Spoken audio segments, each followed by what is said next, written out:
داواکارم لە هەر تاکێکی میلەتی کورد لەوێ هەڵبژاردنە پەرلەمانی عێراقی هەموو لایەک بەشدار بن و دەنگی خۆ بدەنە کاندیدێت کورد کو ئەم بتوانین بەردەوام بین لە داواکردنە مافی میلەتی کورد و بەیەک دەنگ بچینە پەرلەمانی عێراقی و بتوانین ئەم مافی میلەتێکی مەزلوم دەستەبەر بکەین و دەستکەفتێت ئەف میلەتەی بپارێزین.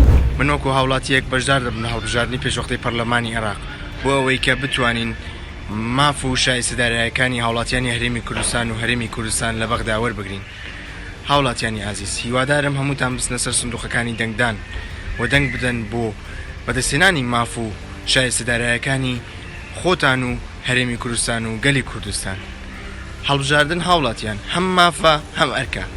بەناو بەفێوانچوونی خوێنی شەهیدانمان و بەدەستهێنانی مافڕەوەکانی گەلی کوردستان دەنگ دەدەم دەنگ بە لیستەکانی دێک دەدەم کەوا مافڕەوەکانی گەلی کوردستان و خاک و خەڵکی کوردستان بپارێزن. بەشداریکردن لە هەڵبژاردنە پەرلەمانیەکەی دەی ئۆکتۆبەر جگە لەوەی مافێکی سروشتی و دیموکراسی هەرتاکێکی کوردا وازبی سەرشانی هەموومانە کە بەشداری لەو هەڵبژاردنە بکەین بۆ ئەوەی پێگە و حەزمی کورد بە کاریگەرتر و بەهێزتر دەربکەوێتە بەغدا.